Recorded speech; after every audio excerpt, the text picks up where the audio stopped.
Graças e paz, irmãos.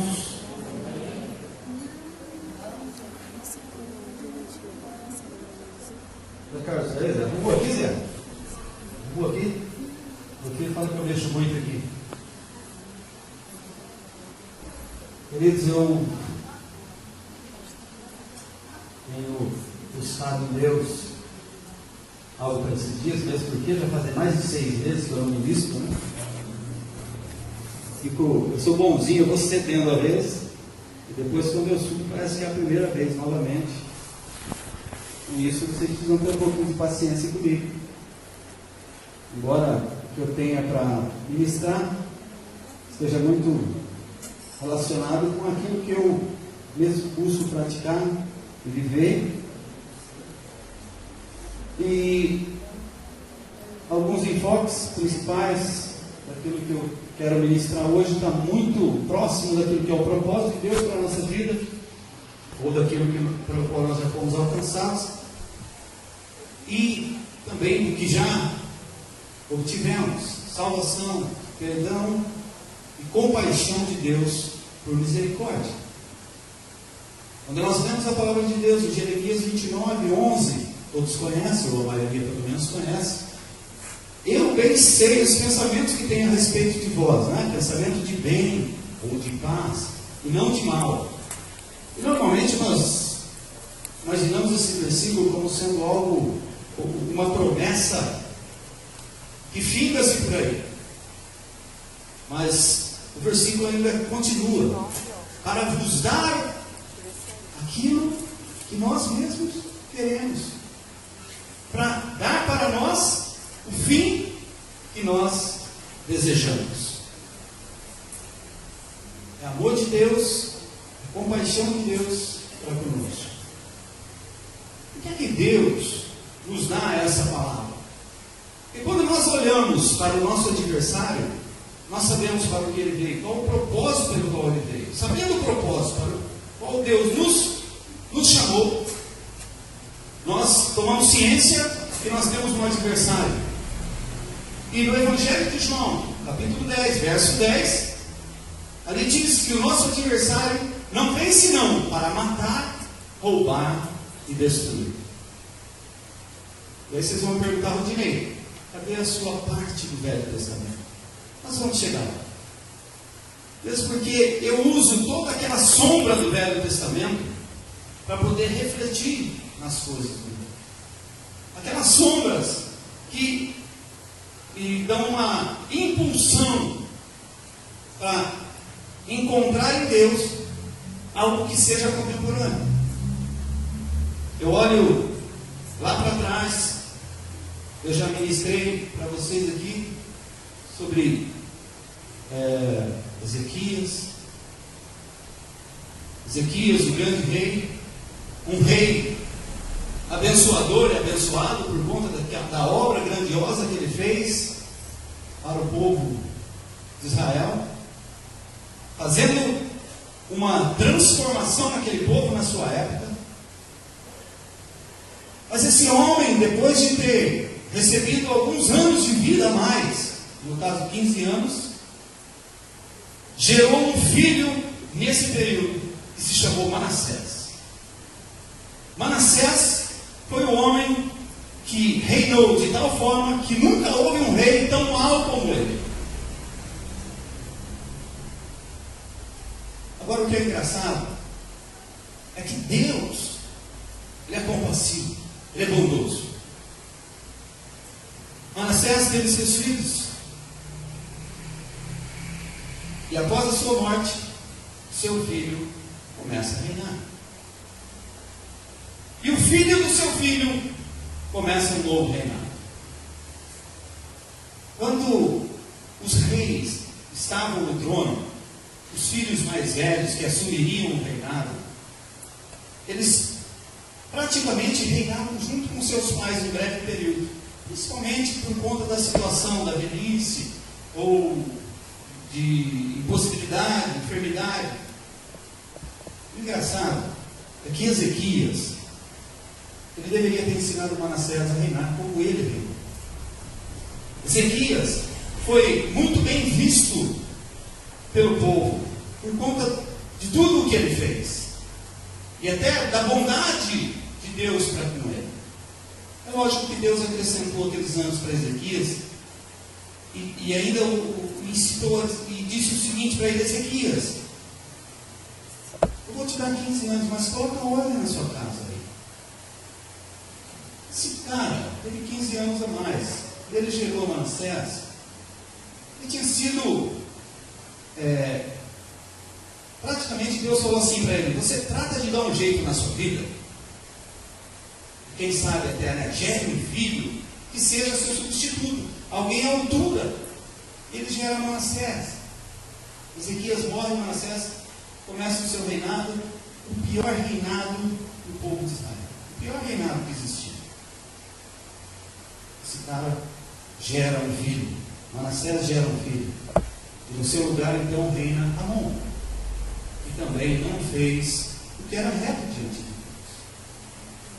Agora, como pode alguém, sendo mau, gerar alguém bom?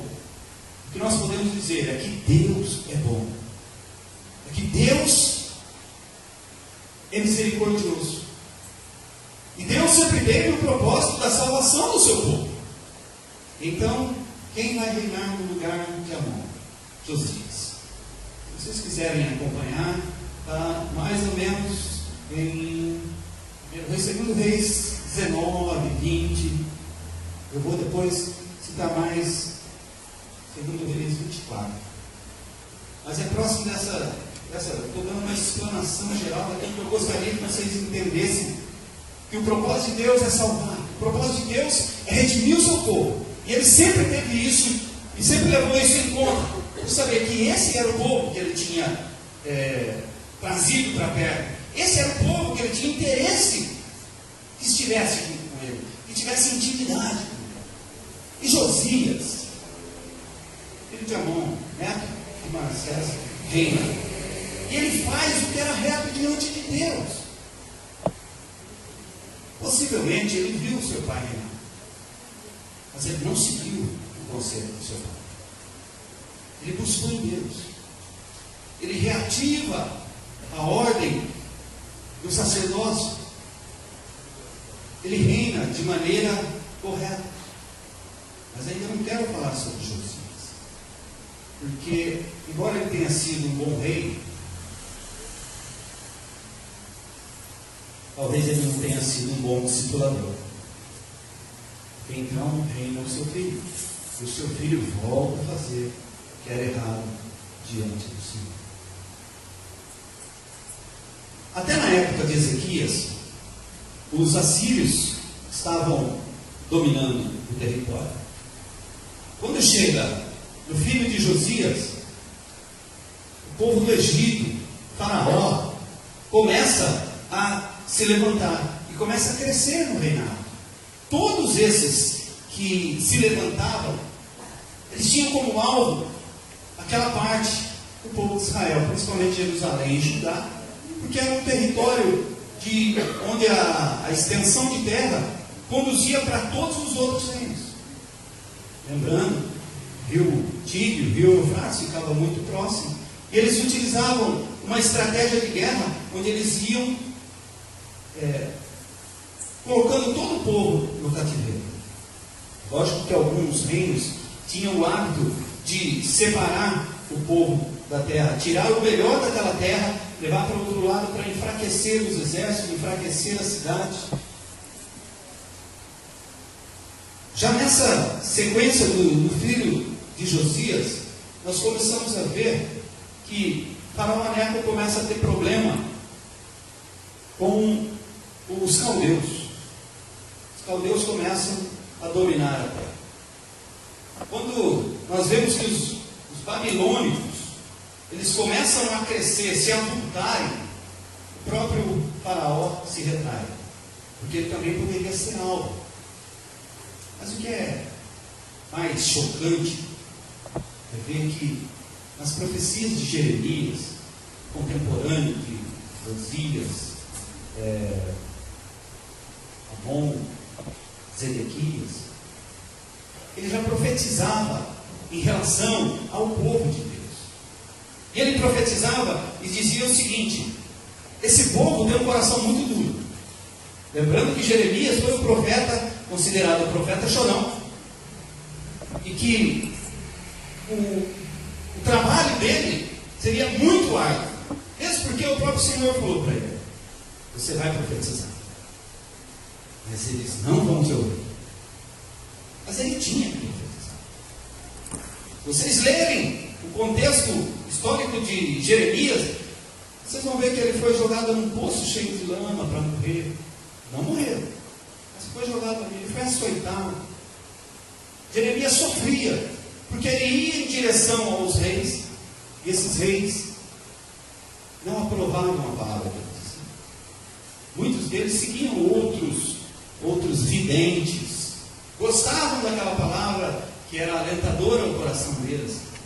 Dizia: não, você vai ser grande, você vai ser o maior, você vai ser bom. Jeremias dizia: não, você vai para o cativeiro. Não, você não vai só para o cativeiro, você vai sofrer. Mas, como aquele pequena divisão do povo de Israel na área de Judá, Jerusalém, estava dividida, Jeremias profetizou para esses reis. Agora, além de enfraquecer, todos esses reinos, quando tomavam posse de um lugar, ou pelo menos tentavam intimidar, qual era o artifício? O mesmo artifício que o nosso inimigo faz. Como eu falei em João 10:10, o inimigo não vem senão para matar, roubar e destruir. Nós vemos muito isso quando nós lemos o contexto, logo depois da morte de Josias. Nós começamos a ver que a estratégia adversária já começa a se manifestar. Mesmo porque eles começam a infiltrar, até mesmo que eles querem como reis daquele povo. Quando nós olhamos para Zedequias, na verdade o seu nome não era Zedequias, mas como ele tinha sido dominado pelo reino babilônico, Nabucodonosor mudou o seu nome e disse: você vai reinar. Só que você vai reinar em prol da minha terra. Você vai reinar em prol do meu reino. Seu nome não mais será esse, você vai se chamar Zedequias. Todo babilônico, quando ele domina um povo, ele muda o nome daquela pessoa em prol e benefício de si mesmo. Só que Zedequias, embora não quisesse fazer a vontade do Senhor, se rebela contra Nabucodonosor. E Jeremias já tinha dito para ele: vem aí o exército babilônico contra você. Então ouve isso de você também. Você que faz parte do reino de Deus, tem um exército que vem contra você. Você já ouviu falar de batalha espiritual? Se não, fique atento. O exército do seu adversário vai chegar. No caso de Zedequias, o incentivo de Jeremias para ele era o seguinte: olha, o melhor que você tem a fazer, por ser corrupto, por ser errado, é se vender, se entregar, para que esse povo consiga viver de maneira digna. Você precisa se entregar, e aí então você vai estar diante de Nabucodonosor. Mas o cara era muito bem. Ele preferiu se rebelar. E a sua rebelião trouxe prejuízo para o povo de Israel. Toda vez que nosso adversário investe contra nós, e nós não estamos preparados, nós não estamos despojados do nosso querer, nós vamos naufragar. Nós vamos ser derrotados. Todos nós já experimentamos esse tipo de derrota, por conta do nosso egoísmo, nosso egocentrismo, ou porque nós tínhamos que ser, ou achávamos que deveríamos ser um pouco mais duros, muito mais eu sou mais eu. eu posso. Grande erro nessas batalhas é entender que eu posso. A grande verdade é que, por termos um adversário, por sabermos que nós somos de um Deus valente, de um Deus guerreiro, de um Deus forte, de um Deus amoroso, de um Deus que perdoa. Zedequias, ele poderia ter se arrependido do erro, porque na verdade não era o tempo do reinado de Zedequias. Porque Zedequias não era para ser o rei. Zedequias, na sua escala, ele já teria passado. Tanto é que se vocês lerem lá em 2 Reis 24,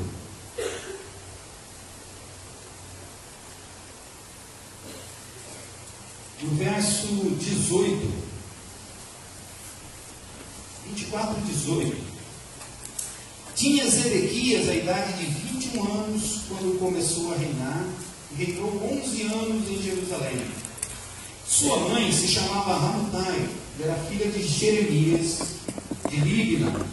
Eis ele o que era mal perante o Senhor, conforme tudo quanto tinha feito Joaquim. Se vocês lerem no capítulo 23, no verso 31, vocês vão ver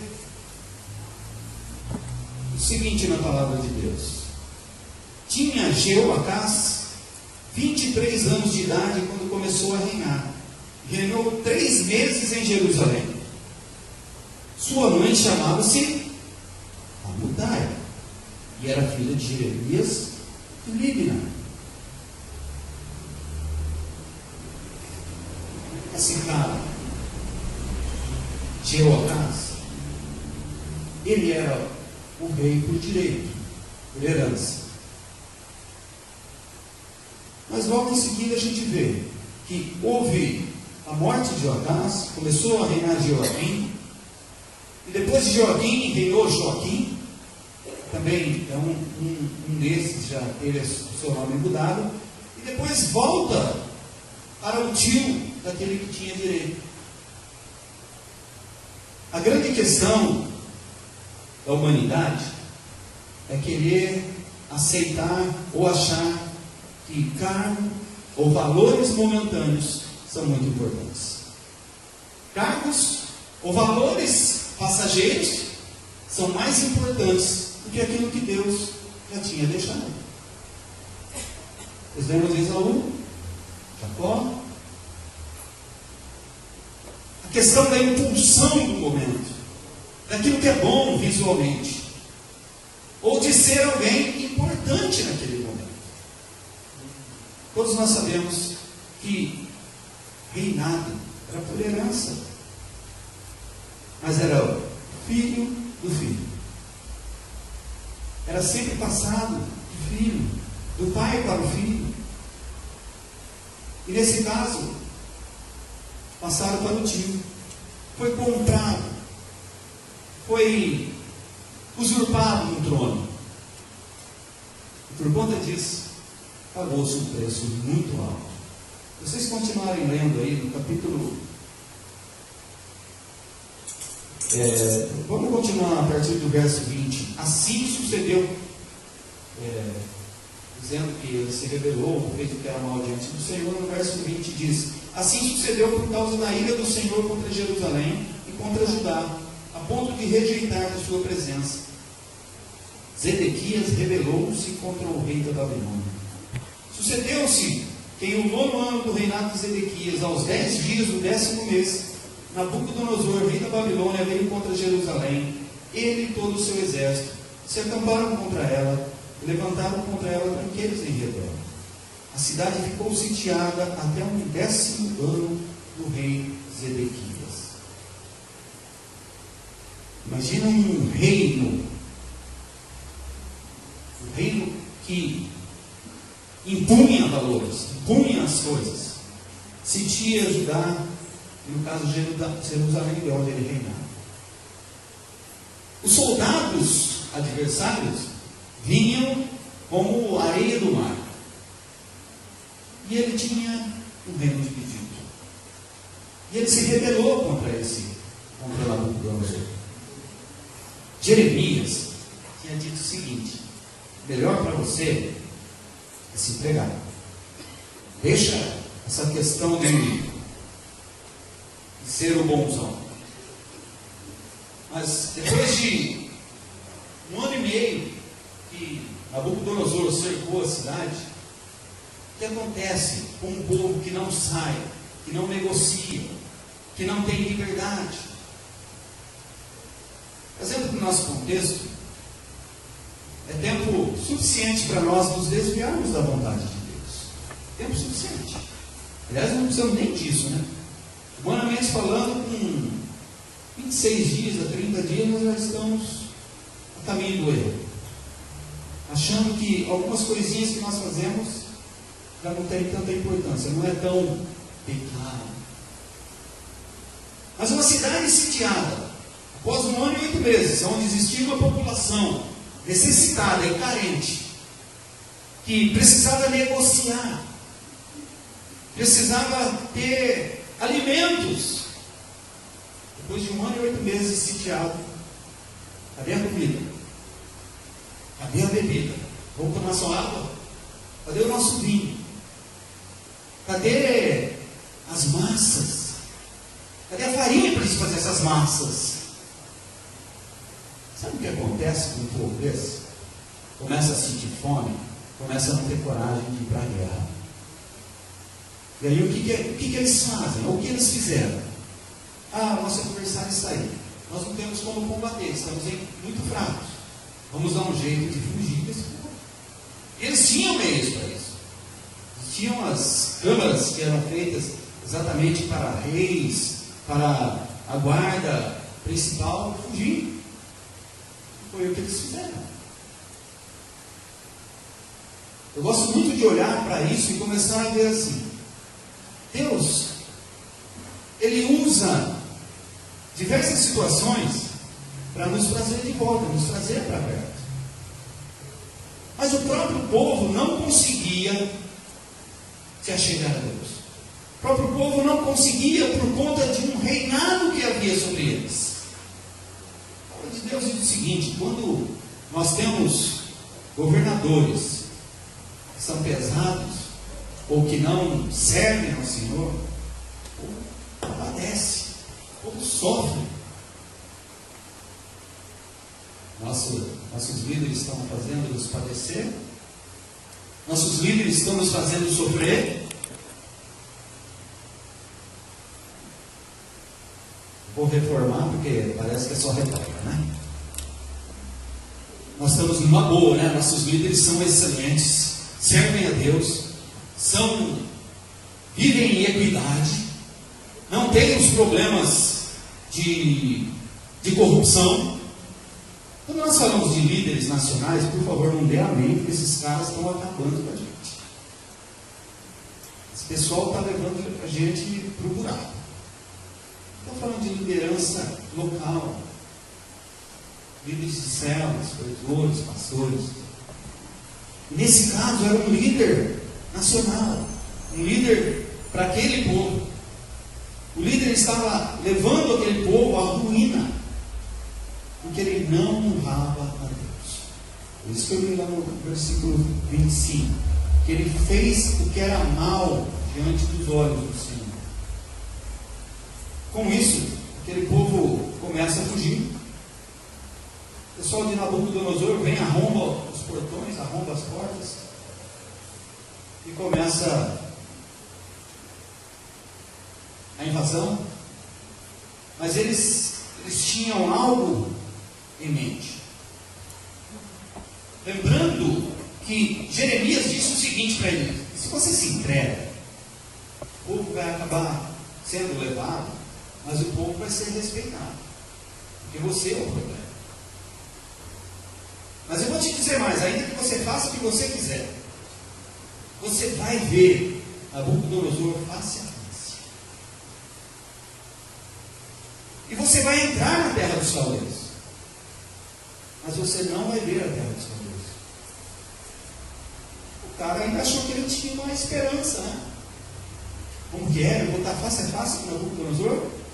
Vai, essa é a profecia. Só que você não vai ver a terra dos caldeus, embora você entre lá. O que acontece? Ele foge. A tendência do povo de Jerusalém e de Judá é que quando eles fugiam, ou eles corriam, ou eles faziam qualquer jornada que fosse revitalizar as suas forças, eles corriam para as campinas de Jericó.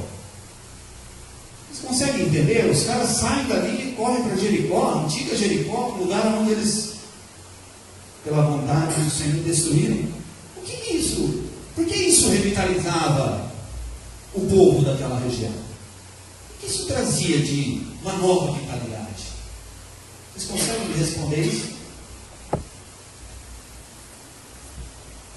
Ninguém quer responder. Tá bom. Tá bom.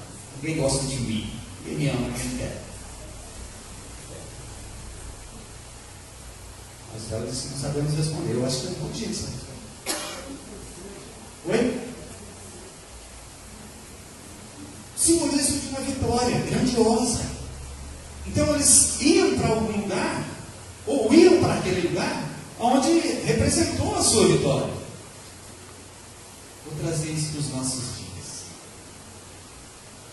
Muitas vezes, nós queremos viver das lembranças daquilo que nós já passamos. Não que isso, algumas vezes, não vai ser inspirador para nós. Vai. Mas nós vamos viver sempre daquela bênção que nós recebemos lá atrás. Eu disse aqui que Deus é misericordioso, é compassivo. Ele está sempre disposto a nos perdoar. Mas existe um preço a pagar. E eles correram para lá.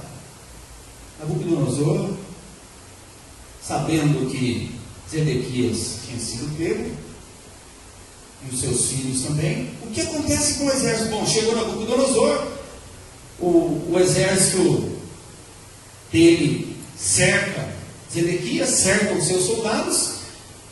Soldados sem força não guerreiam. O que eles fizeram? Partiram, bateram em retirada. Quem que fica frente a frente com Nabucodonosor, lembrando da profecia de Jeremias? Zedequias. Cheguei diante dele, bom, quem sabe não vai ter algum alvo de misericórdia. Mais uma vez eu vou te lembrar. O inimigo veio para matar, roubar e destruir. Você sabe o que ele faz com Zedequias? Primeiro ele mata os filhos na frente dele. Na frente de Zedequias. Pega os filhos e ó, arranca a cabeça de todos. O nosso adversário, ele é sangrento. Queira você ou não, o nosso adversário, o nosso inimigo, ele é competente no que faz. Isso a gente não pode negar, ele é competente no que ele faz. Mas resta ainda um pedaço da profecia de Jeremias que ser cumprida. Ele não matou Zedequias, mas ele arrancou os olhos de Zedequias e levou Zedequias para Babilônia, terra dos caldeus. Cumpriu-se então a profecia de Jeremias que já tinha sido dita: você verá Nabucodonosor face a face, será levado cativo, será levado para a terra dos caldeus, mas você não verá aquela terra. Irmãos, a minha grande preocupação numa mensagem como essa é levar você a refletir sobre quem nós somos e quem nós éramos, o que Deus fez conosco e o que Ele quer para nós. O povo de Deus sempre padeceu por não conhecerem a Deus. O povo de Deus sempre padeceu por não buscar o verdadeiro Deus, ou por interpretar, ou entender que estão buscando a Deus da maneira correta, mas na maioria das vezes estão buscando de maneira confusa, conflitante. Eu não gosto de citar situações e que o mundo nos oferece, em que a gente está vivendo em conformidade com ele, porque nós somos também instruídos a não viver nessa conformidade. Nós somos instruídos a ter uma nova mente, fazer com que a nossa mente receba a influência do reino de Deus, porque nós vivemos aqui em função do reino de Deus.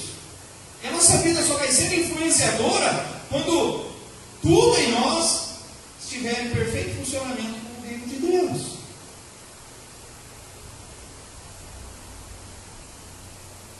A palavra de Deus, ela é a lâmpada para nós, é a luz para o nosso vida, é a instrução para nós. A carta que Paulo escreve a Timóteo,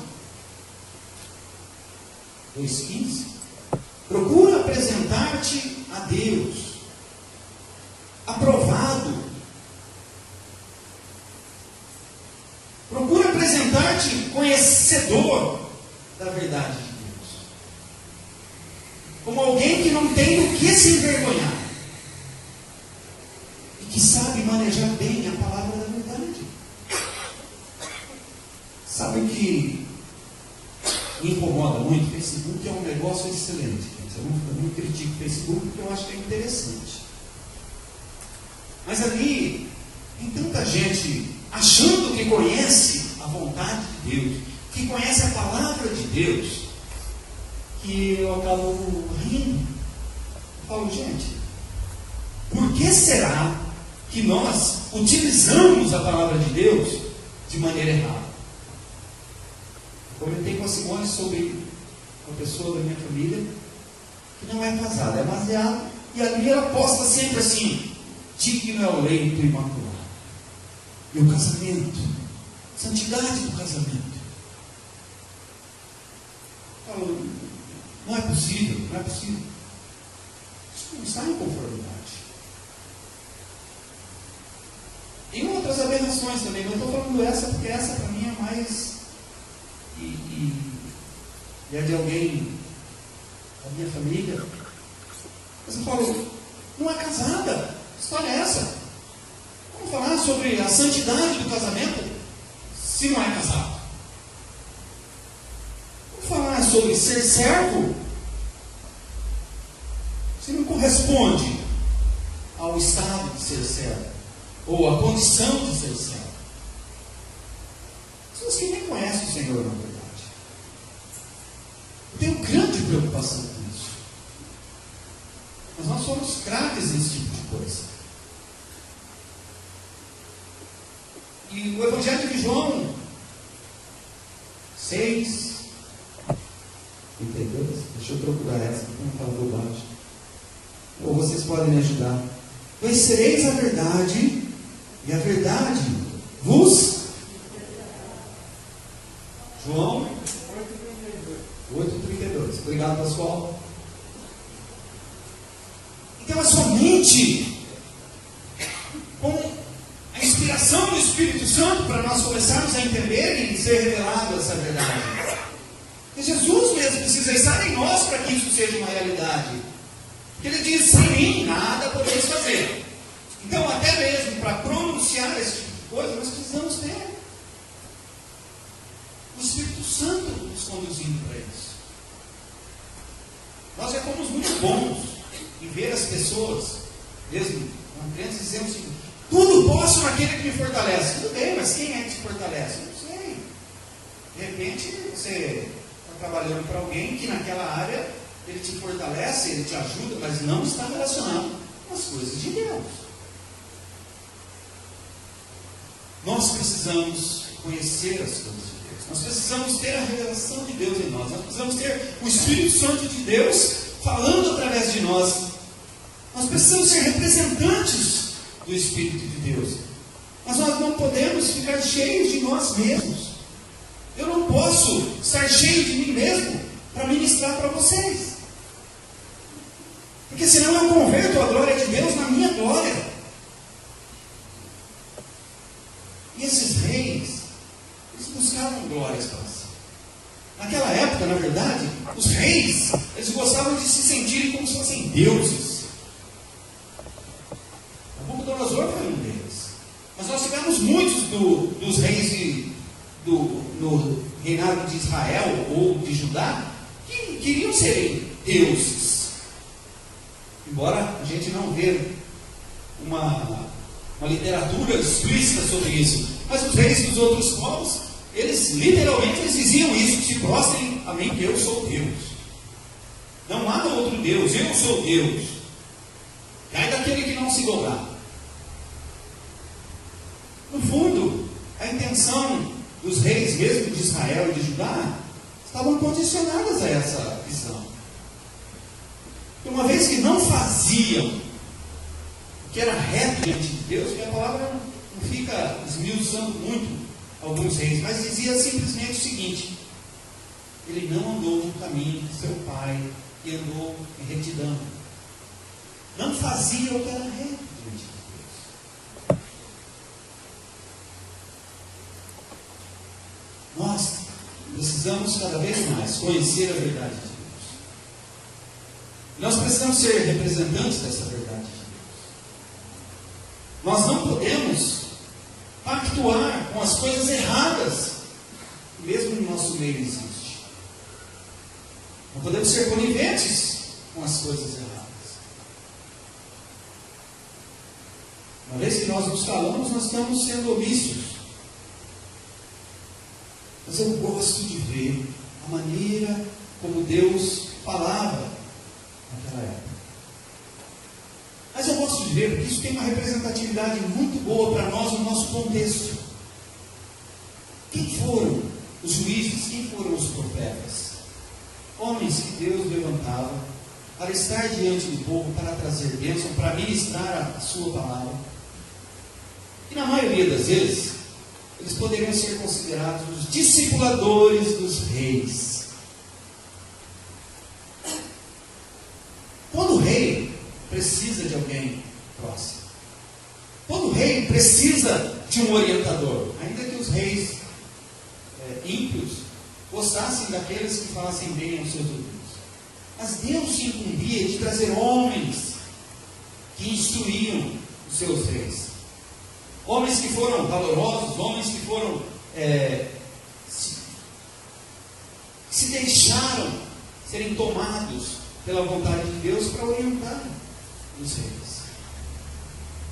Esses homens, eles se negavam, mesmo sabendo que eles poderiam ir para a morte. Nós precisamos de pessoas do nosso lado. Nós precisamos de pessoas que sejam como esses profetas. Nós precisamos, cada um de nós, precisa de pessoas que estejam ao nosso lado dizendo: eu estou orando por você. Eu quero te dar uma palavra. Eu quero trazer algo de Deus para a sua vida. Deus tem me incomodado ao seu respeito. Irmãos, a grande verdade é que Deus fala através das pessoas. Ele demonstra perdão através das pessoas. Ele demonstra compaixão através das pessoas. E Ele mesmo nos leva ao conhecimento do nosso caminho. Tem algo em Provérbios, uma palavra em Provérbios, eu não separei para demonstrar isso, mas que diz o seguinte: nós devemos entregar o nosso caminho ao Senhor, confiar nele, e Ele endireitará as nossas veredas. O engraçado é que nós temos um caminho, Jesus é o nosso caminho, e mesmo em Jesus nós temos veredas. Essas veredas fazem parte da nossa jornada, e nós escolhemos se elas serão acertadas, retas, ou se serão tortuosas. Por conta das nossas escolhas, muitas vezes nós estamos necessitando de uma conversão, uma metanoia na nossa mente. Estamos, redundância, né? Metanoia na nossa mente. Estamos precisando endireitar as veredas. E o Senhor faz isso. Muitas vezes nós só olhamos no seguinte aspecto: Jesus é o caminho, eu estou no caminho. Tudo bem, mas Ele endireita também as nossas veredas, os lugares por onde nós vamos andar, ou os lugares onde nós temos que andar. Zedequias foi cegado e levado cativo. Seu exército desbaratado. E o povo sofrendo nas mãos de um reino que não era o reino de Deus. Nosso adversário vai sempre tentar nos tirar do reino de Deus. O que ele mais quer é nos enfraquecer. Ele vai sitiar a nossa vida, a ponto de não endireitarmos as nossas veredas. Ele vai fazer com que nós nos afadiguemos, com que nós passemos fome. Uma das estratégias da fome que eu trago para os nossos dias é acharmos que nós não precisamos do alimento de Deus. Não precisamos da palavra, não precisamos da leitura da palavra. Isso tudo é colocado em nós. Por isso que a palavra de Deus, ela tem que estar na nossa mente. Mas ela tem que cair no nosso coração. Ela tem que se tornar a palavra rema de Deus em nós. Para que essa palavra frutifique. E a palavra o tempo todo, ela é dada a nós para que haja frutificação.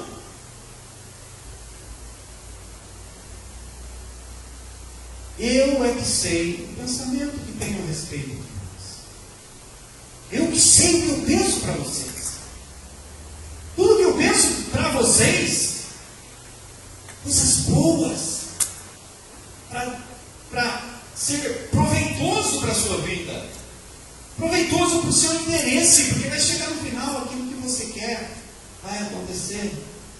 Ele é que sei os pensamentos que tem a respeito de vocês, pensamentos de bem, pensamentos de paz e não de mal, para que assim vocês cheguem onde vocês querem chegar.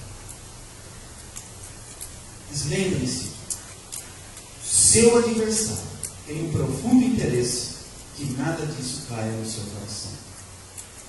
Isso fique só a nível de conhecimento. Conhecimento é bom, entendimento é melhor, mas use tudo isso com sabedoria.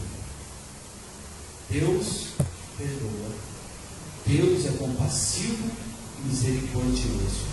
O que Ele tem para nós é o melhor. Ainda que nós não entendamos, ainda que o melhor de Deus seja algo que nos cause alguma perda, nós vamos perder algumas coisas, né? Por conta de fazermos a escolha em Deus. Mas eu te garanto que o final é de júbilo e de alegria. Tudo isso é o que nós podemos provar. Se você não se lembrar de nada do que eu ministrei, de nada, nada prestou, a história de Israel não interessa para você, lembre-se só dessas duas coisas. Deus tem o melhor para você, e você tem um adversário que não quer nada mais, nada menos do que acabar com você. Mas lembre-se, Deus está contigo. Ele é Deus. Ele nunca vai deixar de ser Deus. Ele sempre vai querer o melhor para você. Amém? Feche os seus olhos. Pai, nós te somos gratos, porque verdadeiramente Tu és Deus. O Senhor é bom. O tempo todo, o Senhor é bom. Eu te agradeço que, independente de conhecimento, é a Tua graça que fala aos nossos corações. É o Teu Espírito Santo com liberdade para agir nas nossas vidas, que faz com que o objetivo dessa palavra seja atingido. Não somente que entre na mente, mas que caia no coração com um profundo desejo de honrar ao Senhor, entendendo que o nosso adversário anda o tempo todo atrás de nós, ao redor, buscando uma maneira de nos tratar. Mas que o Senhor, sendo Deus, tem nos guardado. O Senhor tem trabalhado, tem lutado por nós. Eu te agradeço, Deus, por essa noite. Eu sei que o Senhor, em sua infinita bondade e misericórdia, na sua compaixão pelas nossas vidas, o Senhor há de nos guardar em Cristo Jesus para toda boa obra na qual nós somos chamados para fazer. Obrigado pelo seu perdão, Senhor. Obrigado porque nós temos um advogado diante de Deus Pai. Obrigado, Senhor, pelo escrito de dívida que o Senhor apagou das nossas vidas e agora nós temos liberdade diante de Deus. Obrigado, Pai, porque nós podemos alçar a nossa voz em direção ao trono da graça e dizer que Tu és grandioso, maravilhoso, soberano. É o Deus que cuida de nós. Muito obrigado, Pai. Guarda, Senhor, a vida de todos os meus irmãos. Guarda a Sua palavra, que essa palavra tenha caído em terra fértil, produtiva, e que ela produza segundo o Teu propósito. E assim, Deus, nós Te agradecemos em nome de Jesus.